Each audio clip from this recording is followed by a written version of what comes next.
Committee for February 3rd. My name is Norberto Delgadillo. I am the Chief Financial Officer for Portland Public Schools, and welcome. I want to welcome our committee and our colleagues here. And we have a good agenda today, and have a guest who's going to join us later on, Dr. Bernard Adams. Welcome. And so we're happy to have you here. And I'm also excited to share that as we have a chair now for our committee, I want to formally turn it over to our chair, Roger Kirschner, to take us from here. Thank you very much. Good evening or afternoon, whichever is your preference. We decided we would start the meeting with giving our names and our pronouns and our role, and icebreaker is today. What is your favorite high school teacher? My name is Roger Kirschner. I go by he, his, and I've been on the committee for a decade now, and I'm a Cleveland graduate. I have daughters who graduated Grant and Franklin, and I volunteer on a daily basis over at Franklin now, and much to the embarrassment of my daughters. Anyway, and my favorite teacher in high school was probably my math teacher. His name was Phil Kupker, and I was one of those students in algebra that was doing well, and so those of us who were doing really well would tend to sit in the back of the room, and of course we would chatter and so on. And so every now and then Mr. Kupker would say, "There you sit, fat, dumb, and happy." And so I use that expression to this day. So let's go next to, I'll just go across the top. Jordan, why don't you share with us? Favorite high school teacher? Oh gosh. I had this problem with the elementary school teacher, Roger. Why are you putting me first?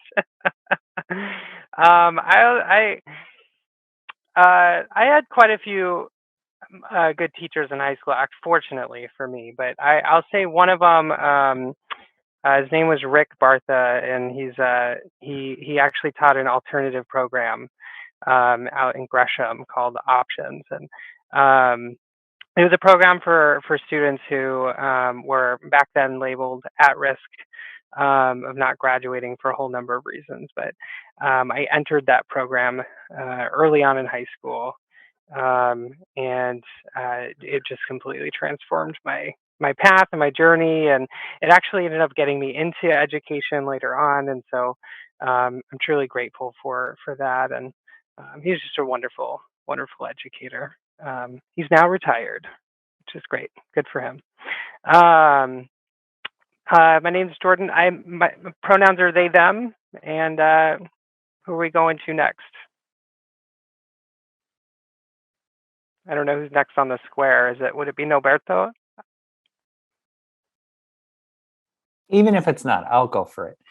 So Norberto Delgadillo, Chief Financial Officer. My pronouns are he, him. And favorite high school teacher. I was fortunate. I had amazing high school teachers across all 4 grades. I'll go with Mr. Victor de la Losa. He was my chemistry teacher, and just made it really fun, interesting. And I almost want to say that I think I probably went and became a chemistry major because of him, as I think about it. So yeah, so shout out to Mr. de la Losa. And I will turn this over to Dr. Adams. Thank you, Norberto. I'm Bernard Adams. I'm the Chief of Research, Assessment, and Accountability with PPS. I've been here since the middle of October. My pronouns are he, him. And I have two favorite high school teachers, but for purposes here, I'll just name one. My 9th grade geometry teacher, his name was Sam Brown. And he was one of my favorite teachers, not only because he was good at teaching us geometry, but he really believed in me and instilled a lot of confidence in me that I carry with me today. So Sam Brown, thank you. And I will turn it over to Hobbs. Hi, my name is Haas. My pronouns are he, him. My role on the CBRC is I'm a member, one of the student members. I am a ninth grader, and actually, I'm homeschooled. I've been out of PPS, or near school, for a couple years now. And my primary teacher is my mom, so I guess I would have to say my mom.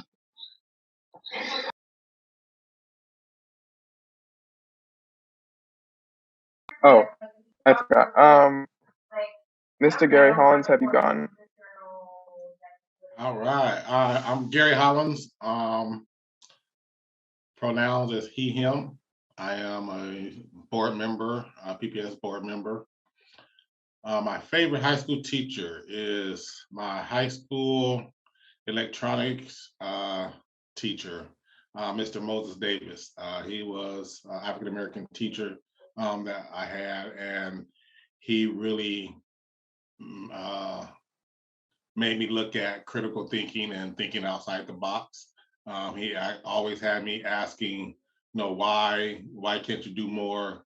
Why can't you go bigger with things? And so he was a real inspiration for me during my high school years. And he was also my math teacher as well. So I'll say Mr. Davis. I will pass it to Ilana. Hi, Ilana J. Wilson, she, her, hers pronouns. And I am a community member. I'm a graduate of Franklin High School. And my favorite, I really struggled with this because I had some really good teachers at Franklin. I was very lucky. But it would have to be a tie between Dana Vinger and Mr. McClendon. Those would have to be my two. I think that they might both still be teaching at Franklin, but I'll have to check. And let's look and see who hasn't gone. Did Alexandra go? I did not go yet. Thank you. I think I might be the last one. Alexandra Martin, she, her. I am a staff member at PPS, here to support. And I also had a lot of good teachers in high school, so it is hard for me to choose. I think Mr. Soden, my U.S. history teacher, was amazing and always talked about the economic undergirding of U.S. history. And Senora Guzman, my Spanish teacher, was amazing and tireless and always got us up out of our seats and moving around. And she was amazing. I think that's it. I think we all went. I think so, and I think we'll just move right along so we were on time.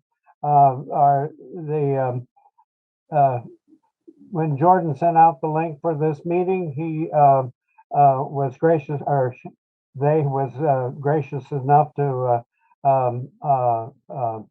include the links to the various questions that the committee had asked. So I would ask if there's any of those links that a committee member would like to ask further questions about or explore further.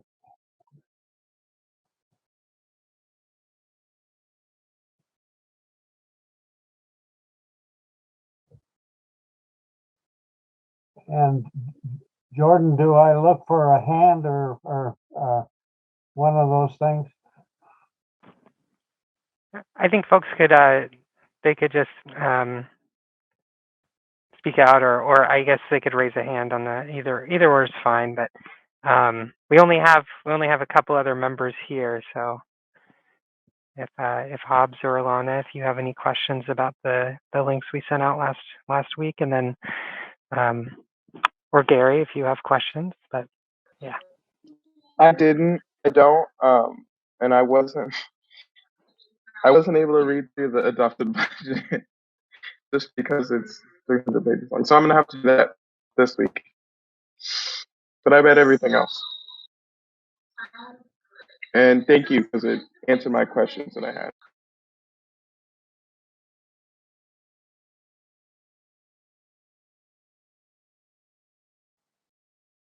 Well, hearing no other questions, I'm in the pre-chat to this meeting. I was telling Jordan that one of the reasons I asked about homelessness was that in my membership on this committee, I had come to learn that PPS is one of those districts that has somewhere in the neighborhood of 1,400 homeless students at any given time.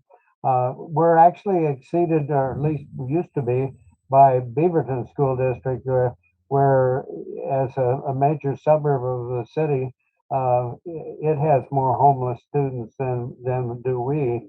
But nevertheless, when I was PTSA president of Franklin, I came to learn that the individual who was dressing up as the student mascot for football games and so on was an actual homeless student.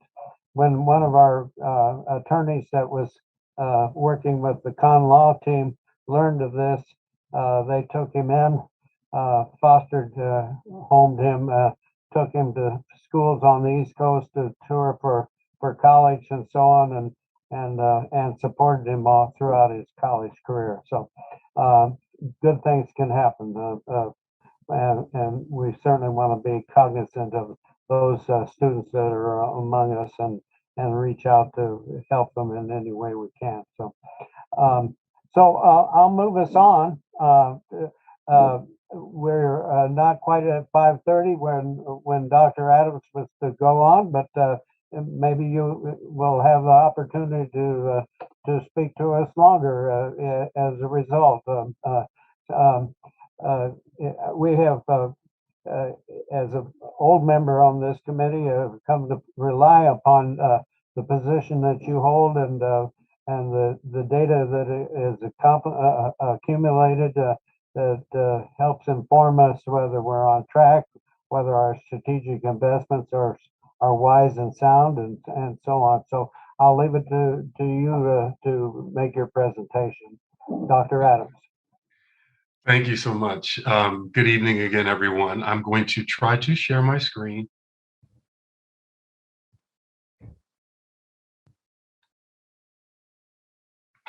Hopefully that's working.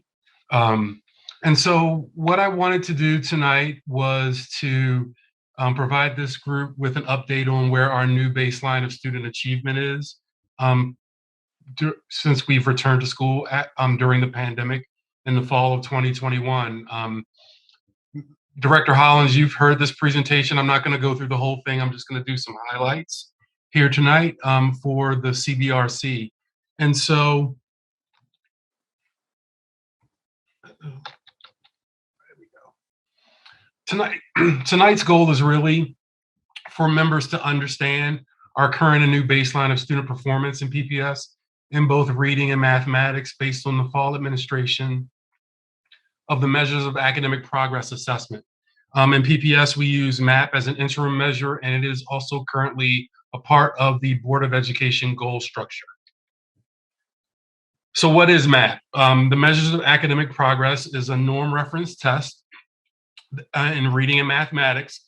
That means that there is a great body of students who take the test across the nation.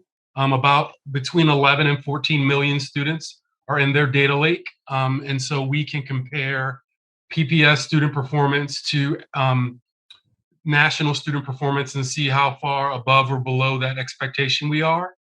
The MAP assessment is aligned to our current educational standards. So it has great ability to help us predict what will happen on SBAC or OSAS in the late spring when we take the state summative assessment. And it produces a score called a RIT score, which is an equal interval score. And what's important about that is the difference between 10 and 11 is the same difference as between 200 and 201. And so you can do math with the scores. You can add them, subtract them, multiply them, and divide them. So that makes it a really nice score to have. And the RIT score really gives you a sense of where students are ready to receive instruction at a point in time. And so one of the things I was taught when I first learned about the assessment was that RIT stood for Ready for Instruction Today. And so think of it as a way that we can know where students are currently performing at a point in time.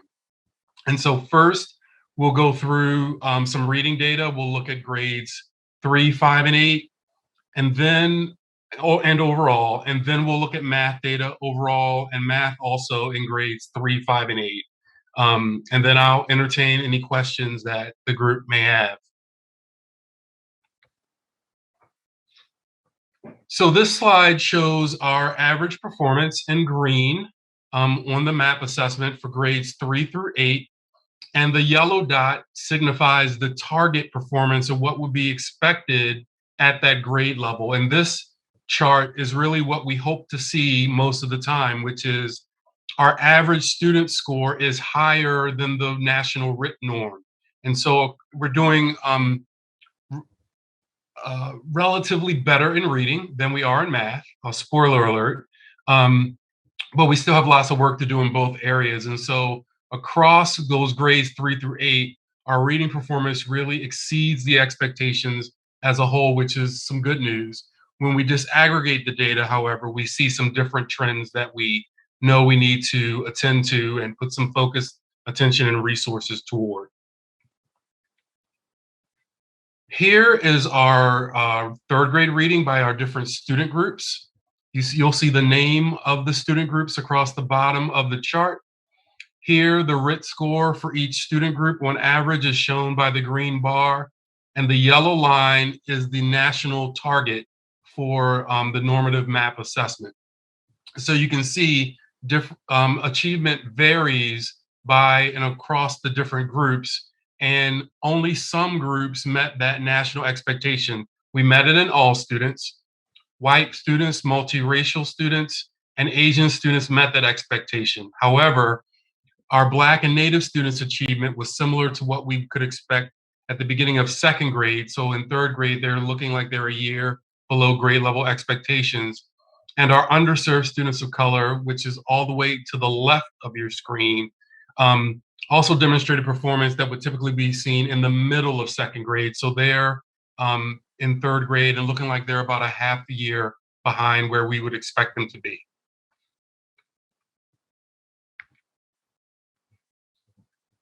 Next, we'll take a look at fifth grade reading. And again, you see the same, I call it an achievement roller coaster, as you've seen before.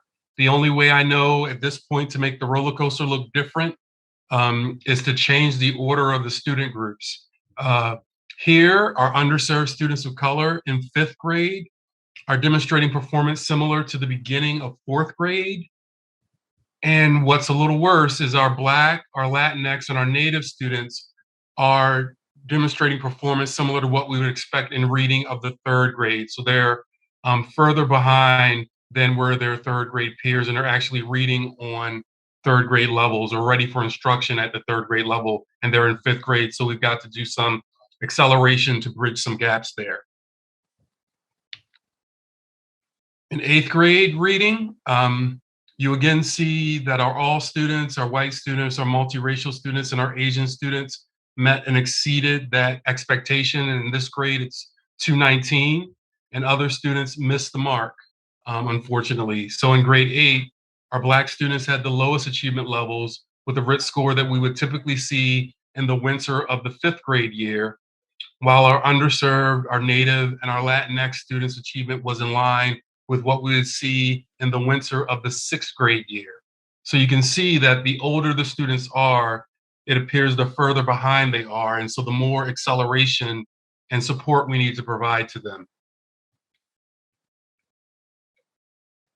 If we go to math overall, with the MAP assessment, we do test in second grade as well. So you see grades 2 through 8, and this chart looks different. You'll notice that only in grades 2 and 8 does the red RIT score bar meet the blue target. In all other grade levels we missed. And so grades 3 through 7 really are demonstrating lower achievement than we would typically expect. And remember, if we go back to reading, we really want that red bar to be higher than the blue bar, because the blue dot, because that means that more students are doing better, the higher the bar is, and the further past the target it sits.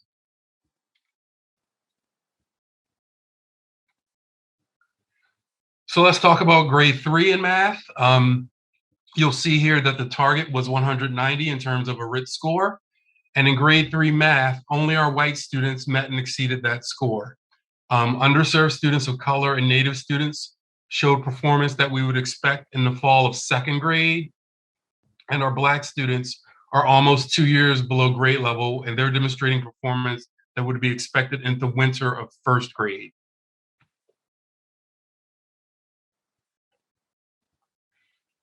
So this isn't, of course, as Director Hollins knows, there's no real good news in this story of our new baseline of data. If we look at 5th grade math, our Latinx and our underserved students of color are demonstrating achievement that would be expected in the winter of grade 3, so around this time of year in the 3rd grade. So that's almost 2 grade levels behind. And our Black, Native, and Pacific Islander students' performance is similar to the beginning of the 3rd grade year. So, August, September of grade 3. So they're almost, they are 2 years functioning, 2 years below that grade level expectation, which is a lot of ground to make up.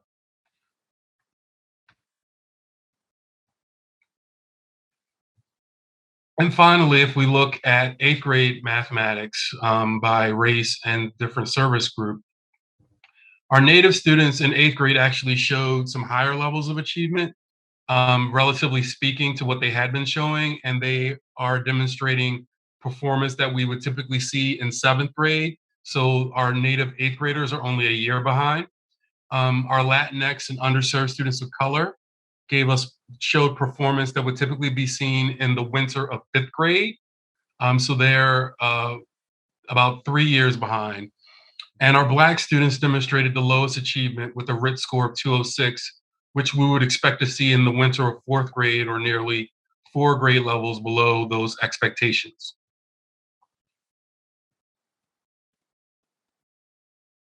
Linger here for a minute. So some takeaways, as I shared with board directors in December and with the internal budget team a few weeks ago, in the aggregate, our reading achievement exceeds grade level expectations, although we have some persistent gaps that are existing among our groups of students that we need to address.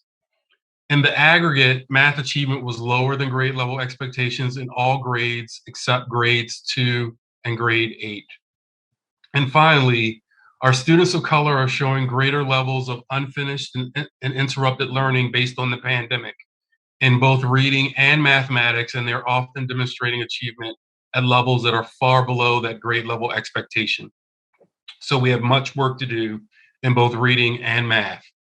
And that's really what I wanted to share with you this evening, and not overwhelm you with lots of data. But with that, I'll take any questions that you might have at this time. So raise your hand, please, and Jordan will connect you to ask your question.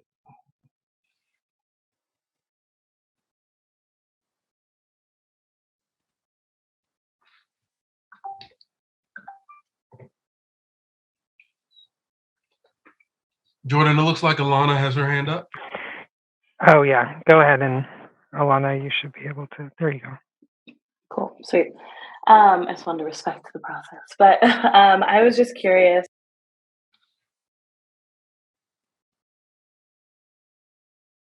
Oh, Alana, I think you went muted. Sorry, there it is. Great. There you go. On accident. I was just curious what is being done with this data other than presenting it to us. And I'm assuming it's been in front of the board because that's what you alluded to, but what are the next steps and who's involved in it?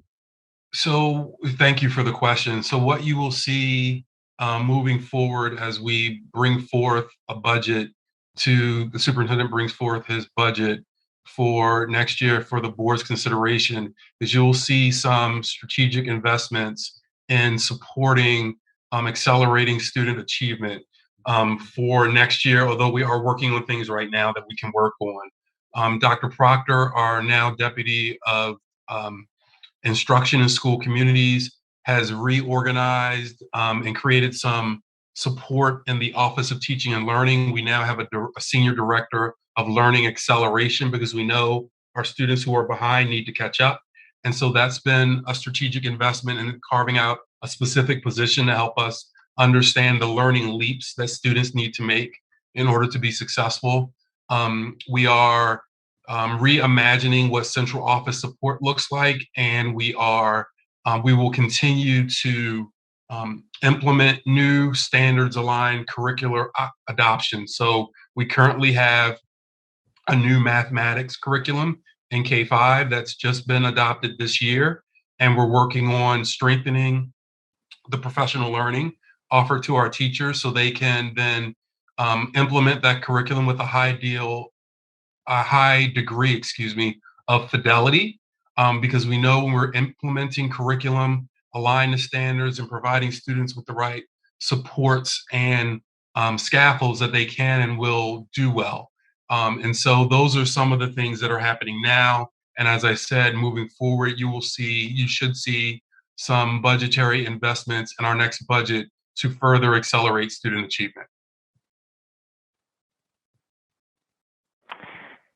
Gary, it looks like you had your hand up. You want to say something? Yeah. Thank you. Thank you, Dr. Adams. But that was actually going into my question. I'm looking at from a budget standpoint, how and what implementations need to take place. And I don't know if this is for Noborto. When we're looking at the budget piece and we're looking at shifting funds to where there needs to be, how much leeway or where would those funds come from? And would those funds negate other programs that we have currently going? One of the key things that we have and an opportunity to leverage are our federal relief funds, which encourage transformative investments to support learning acceleration. I was trying not to say learning loss, support learning acceleration. And Dr. Adams touched on this regarding Dr. Proctor and opportunity to reassess how we invest, because by default, the largest portion of our budget is in people. And the largest portion of then that portion is people at schools. And so then what are then the opportunities to enhance and invest in our people to that then further carry on that work? And so a lot of the effort is around how we can continue to leverage our federal relief funds to support this ramping of effort, whether it's restructuring how teaching and learning happens and teaching to fidelity of standards and looking at the data to help guide that work. So there's that funding.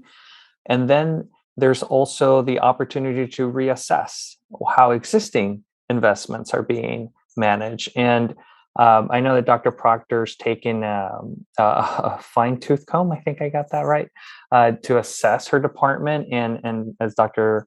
Adams mentioned, implementing a new team and putting those efforts within those existing resources to support that. I think the biggest opportunity is going to be over the next few months and next 2 years is how we continue to leverage the federal relief fund to support and really help accelerate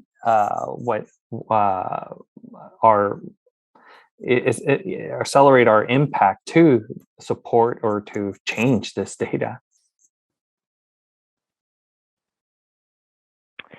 Roger, you have your hand up, I think.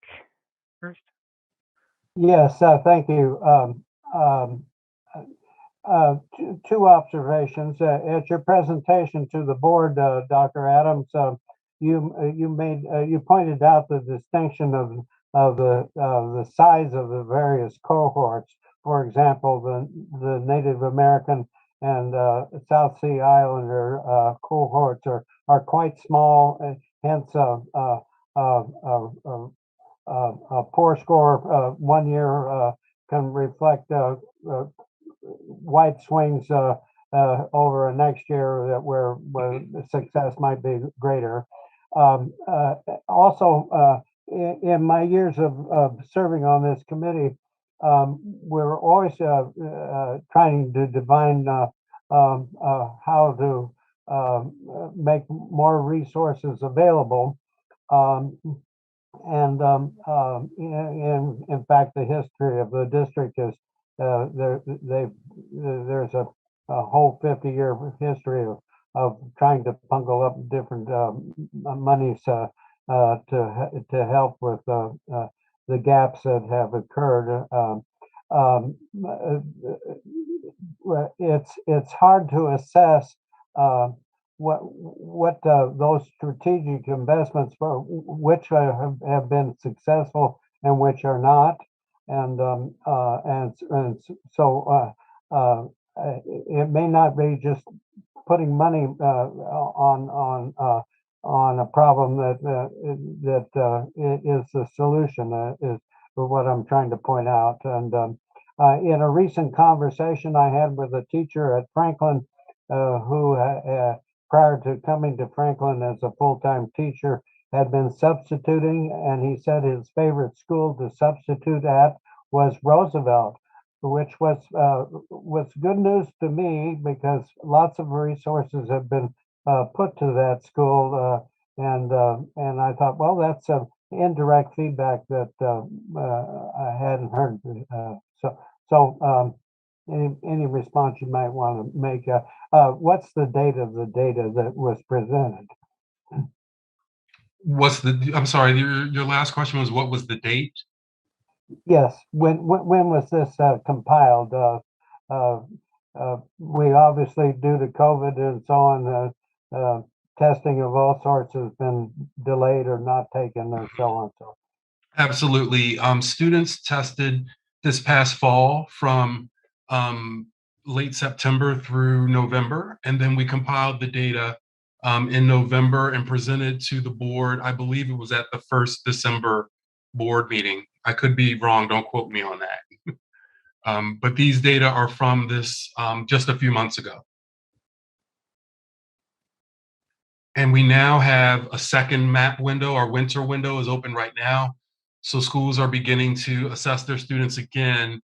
And what we'll be able to do once we have 2 data points that we can't do when we have 1, is have a conversation about growth and see how well our students are growing instructionally. And I will also work to try to compare that to some fall to winter growth pre-pandemic if we have those data. So I'm very eager to get through the next testing window and see where we are moving forward, see if there's been adequate growth for our students during this school year.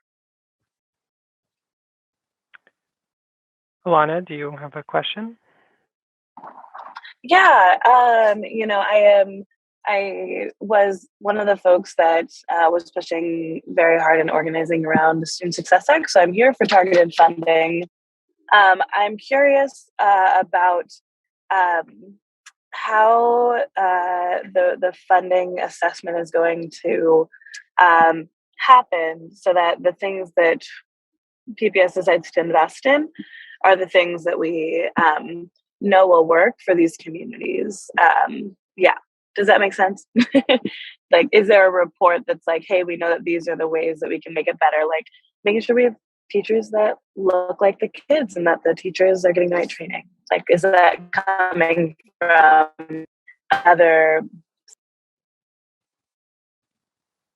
Okay, I lost you there, but Dr. Adams, I'll say a few things, but feel free to chime in as well. And thinking about just the last comment I heard was around, are there teachers that look like the students they teach? And that's absolutely been at the heart of a lot of our conversations, even thinking about how one thing is the student in the classroom, but then it's also, excuse me, the adult in the classroom, then also the support group. So ongoing conversations with our ResJ partners and Dana Ledesma, who leads a lot of that work, and pushing us to think about how we continue to inform that. But it definitely has been at the forefront of a lot of conversations to bring that critical racial equity and social justice lens, that we know that if students see teachers that look like them, particularly for Black and Native students, the probability of success is exponentially higher. And so that there is intentionality around how targeted supports can support the work. I would also say that research would show us that a strong standards-aligned curriculum helps, that professional learning and support for teachers in enacting the standards-aligned curriculum is critical. And so those would also be some of the investments I would expect you to see as Superintendent Guerrero brings forward his budget for next year. Which ties into, Ilona had a question in the chat. Is there another set of days that is going to guide the intention of funding that is put in solutions or using the data? So that's part of what's being developed and discussed as we think about what does the experience look like for educators to ramp up, whether it's a new curriculum, having practices are aligned to the standards, and how does that then translate to the experiences for the students on the ground. So all of these conversations are definitely front and centered as we sorry, I'm laughing at the message there, and really being intentional about that. Gary, did you want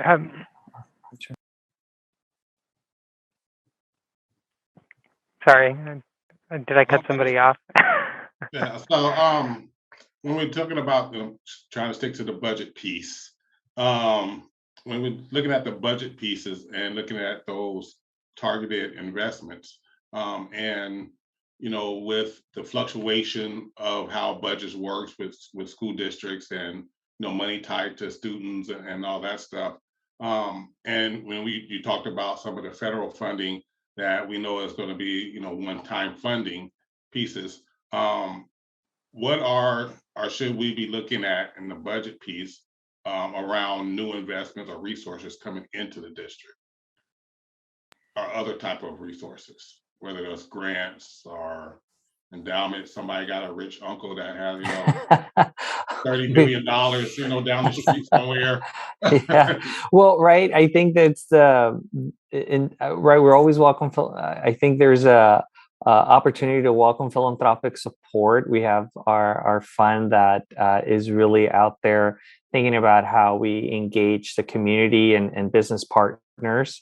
But I think about opportunities that help move the work, and one in particular is the Wallace Foundation grant that we received to help, again, intentionally target supporting the principal development pipeline.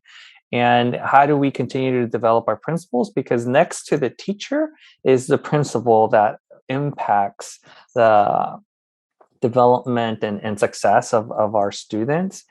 And when we go back to target investments, it's like, how can we then target our school leaders and our individuals on the ground that can go ahead and support this? And with the grant, that's like a perfect opportunity to braid in fully fleshing out this pipeline and continuing to support that aspect of the work, right? So when we think about some of the work that Dr. Proctor's leading and developing and focusing on the teacher in the classroom, the standards, and then the other component as well on the other side of the equation with our school leaders, and then simultaneously, right, then it's the community aspect of it, right? So like all these components being all these funds and components braided together to support to support our students. But yeah, I think that philanthropic opportunities, I don't know any off the top of my head right now that we may be pursuing, but I know most recently the Wallace Grant Foundation, the grant from the Wallace Foundation was one that was that we're excited about. Roger, do you have a question?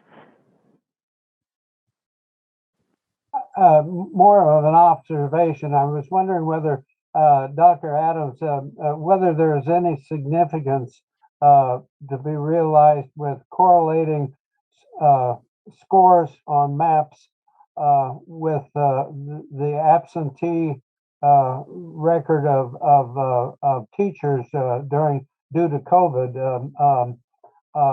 One of my volunteer efforts at Franklin, for example, is I help staff the sign-in of teachers, and so I'm very much aware of how many substitutes we need on any given day. And I just happened to notice today there were 4 math teachers that were out, and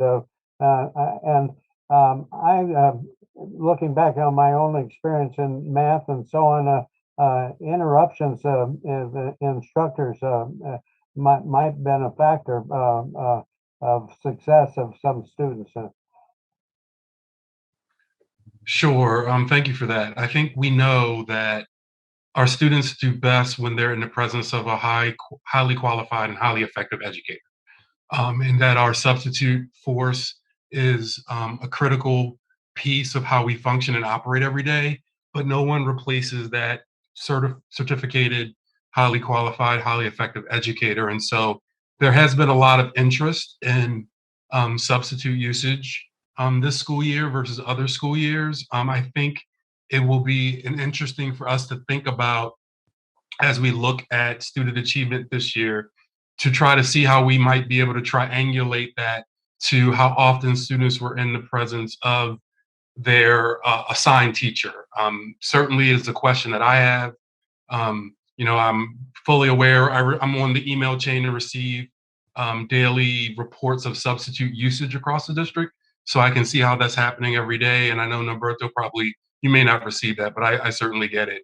And so those are things we'll be looking into as we go throughout the school year, because we know people are absent for various reasons. I could be sick with COVID and need to stay home. I could be COVID positive, have no symptoms, but I can't come to work. I could have an elderly parent or a young child that I'm caring for because they're sick. And so there are a multitude of factors that go into why we have substitutes at the moment. And we will work with the Department of Human Resources to think about how we might bring those data into the conversation as we talk about student achievement, for sure. Well, oftentimes the substitute isn't you have a Spanish teacher covering for a math teacher or whatever in the substitute chain. So absolutely, yes, you do. I want to direct us to some of the questions that are in the chat. Okay, let me open it. Yeah. One came from Alana, and it says, are community-based organizations being considered as part of the solution? Norberto, you answered that in the chat, but just for the viewers, could you go ahead and answer that? Yeah, sure thing. The answer is yes. Our CBO partners continue to be part of the solution, and shout out to Karina Wolf and Erica Davis, who work extremely hard to continue those partnerships and support those services for those students. And there is another question from Director Hollins. How does the absence of our teachers affect our budget? It's essentially a two-pronged component, because on one side, the teacher, it's like the contract and the budget's already baked into the budget. So it's like an accounted for expenditure. Now, where it can get more expensive is eventually if there's like the substitute budget tends to go super high because there are much more absences than anticipated. but then some of that can be offset by underspend, so vacancies. So then if there are openings and vacancies, and there is this like balancing trade-off, so it can't, but then some of it gets backfilled by savings because certain positions are still open. And so it has like this interesting balancing effect. So there's a follow-up to that. So I understand that we, on our books, we include that into the operating cost, right, of our subs. But is that essentially us paying double, right? So the teacher is still on the payroll, and then we're adding additional costs of that substitute as well, right? That's correct. Yeah, that's how traditionally it plays out. I don't know the exact details, and it's something that I can look into. In other districts, there are certain practices where after so many absences, like there's like this like a payback from like a teacher's daily rate. I don't know if we do that. And that's just, speaking from previous districts to help offset and mitigate the double dipping type of effect. But yeah, that's something we can certainly follow up and get some clarity on how that works. And I know our Chief of Human Resources, Sharon, would know that answer off the top of her head. And I'm still here. Electricity. There we go.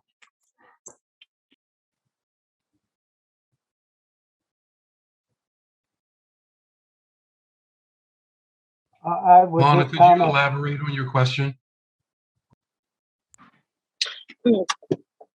Yeah, I was whenever I hear it, kind of sounds like it goes back on the teachers, and we already have trouble keeping teachers. So I was just curious if there are more pros to that than cons. But that sounds, I don't know if that's fully relevant to the CBRC right now.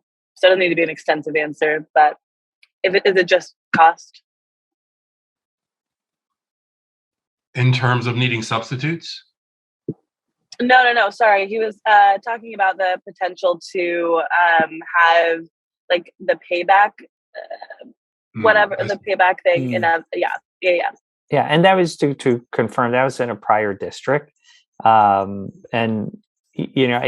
whether one way or the other, it was really for the extent of like offsetting some of those expenditures. But I think that one of the things I think the opportunity to take a step back is to think about the opportunity to have like a solid, stable substitute workforce where having able and ready substitutes that can step in. I think that when we think about investments and opportunities there, I've seen certain practices in other districts where sometimes you're questioning the substitute caliber of substitutes, and I think about the opportunities to continue to invest in that and allow a ready able substitute to come in. And these are practices I've seen in other states, but nonetheless, I think it is something as we continue to support our students to keep in mind.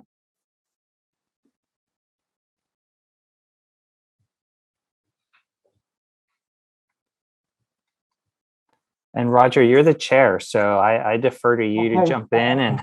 Okay. One observation I'll make: I don't recall ever asking teachers to pay back, but I do know that the district has utilized unfilled positions in the past to balance budgets. So for what's that's worth. If we have no further questions of Dr. Adams, we'll thank him for his presentation, and we'll move on with our agenda. Are there any other questions of Dr. Adams before we bid him adieu for the evening and thank him?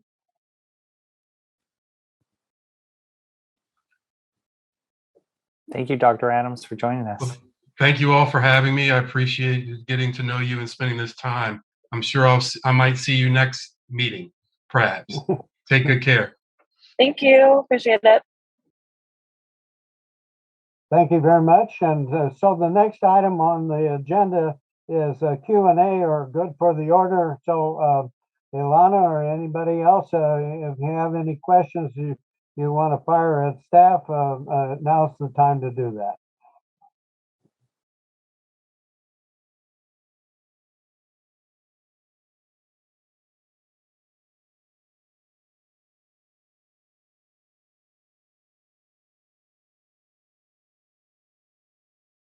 If there are no questions, we'll move right along to the closing. The agenda that we received said the closing was by the board chair. Are we having Michelle join us tonight? Oh no, that was not that is a typo. It should say committee chair, not board chair. I see. Okay. Well, Can I ask a I question? can't imagine Roger? who made that mistake. I'm sorry. Surely Ilana was waiting for questions.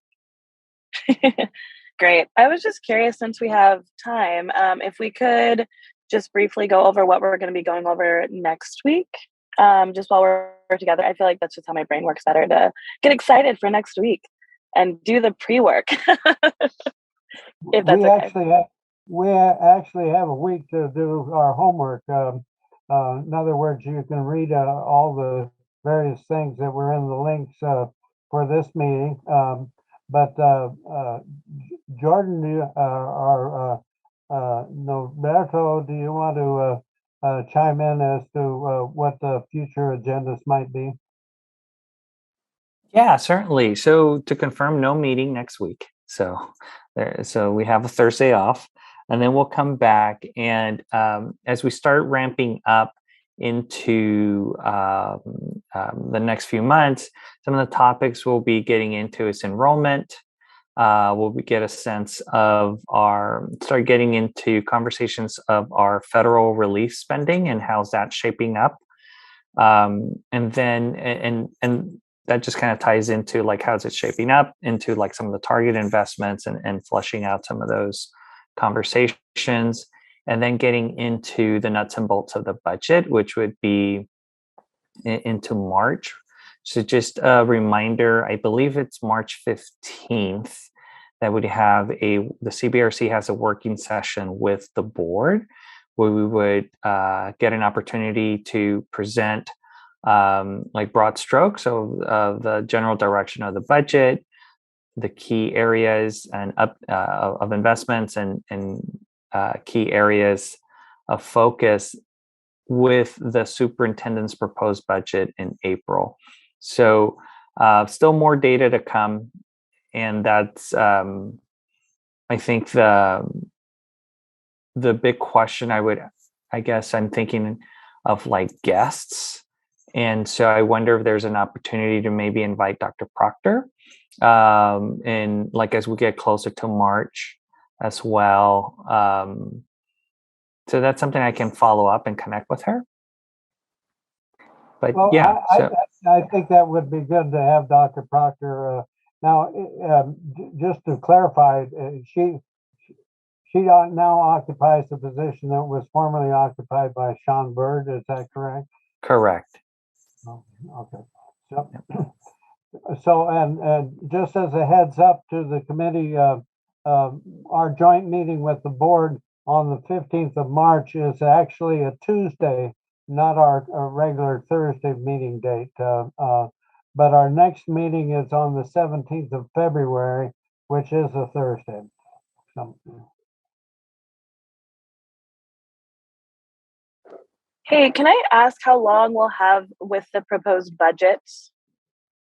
Because that's coming in April, yeah? Yes, it is about a month, I believe, from the time the proposed budget comes out to then the approved budget. And there's like three versions. There's the proposed budget, the approved budget, and then the eventual adopted budget. And they kind of go in about 1 month timeframes. So essentially, around that time, we'll have an opportunity to review, discuss, and I think it's towards the end of April, early May, the local option levy information will also be available that CBRC would review and approve as well. So that span will be, a lot of reading. I can jump in with the dates if that's helpful. So the proposed budget is released on April 26th. The approved budget is May 24th, and the adopted budget is June 14th. Thank you. And just for clarification, last budget we had 2 volumes. Is that the way it'll be presented this year? Yes, there will be 2 volumes. First volume tends to be kind of like the broader, more financial budget type information. And then the second volume does the more like targeted look at the different schools. Just as a heads up, committee members in the past have drilled down on more of the second volume, the staffing of schools and all that sort of thing. So.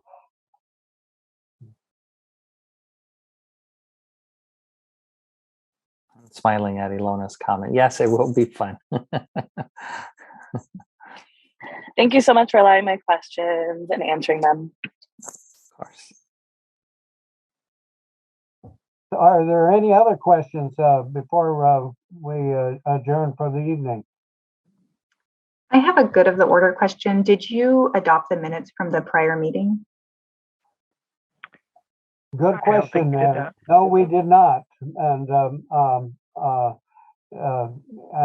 don't know that we were given the link to what they were. So Jordan, can you help us? Certainly.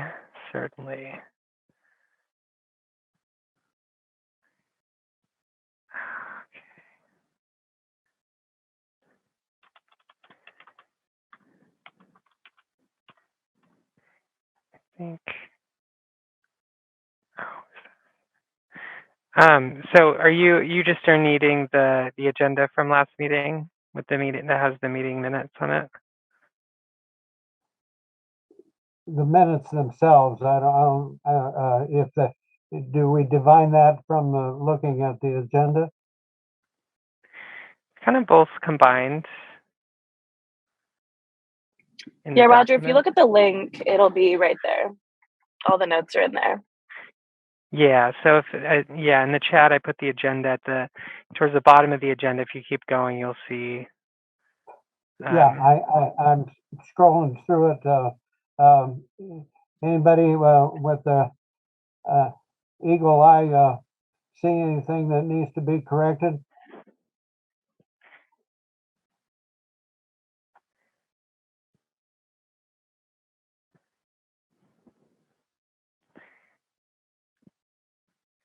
I do want to throw a compliment to Alexandra for her incredible note-taking skills. Thank you. I can attest that it is not fun. I do not like that process of having to take minutes and having had to do it numerous times in my career. So could one of you make a motion that we approve the minutes as written? Unfortunately, I'll have to abstain since I was not present.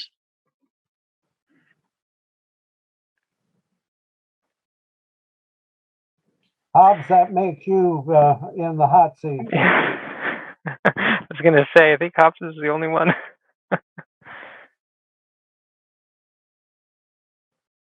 I tell you, why don't we, in lieu of a motion, we'll just hold in abeyance the approval of the minutes from the last meeting, and we'll combine it with the approval of the minutes for tonight's meeting at our next meeting on the 17th of February.